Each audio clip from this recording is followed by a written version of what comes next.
Olá pessoal, aqui é do canal Dorival Lopes.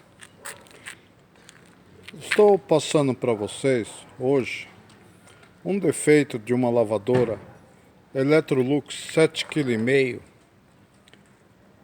kg na hora dela centrifugar, ela faz um barulho de avião muito forte.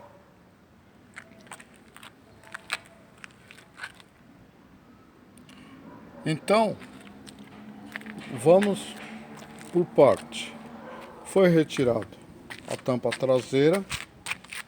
O problema dela, pessoal, é os rolamentos. Os rolamentos, todo o conjunto, faz um barulho incrível, um barulho muito forte.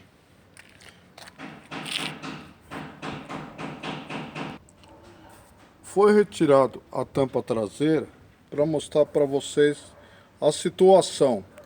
Pessoal, isso está sujeito a todas as lavadoras Brastemp ou Electrolux. As lavadoras eletrônicas, conforme o pessoal vai deixando, os rolamentos vão gastando até chegar ao ponto de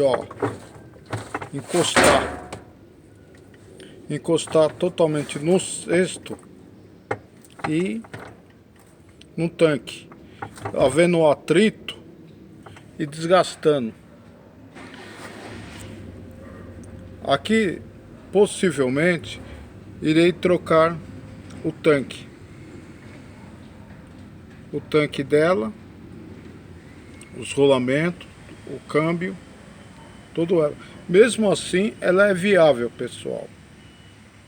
Então, pessoal, esse foi mais um vídeo e conto com vocês. Se inscrevam no meu canal e deixe seu like ou dislike.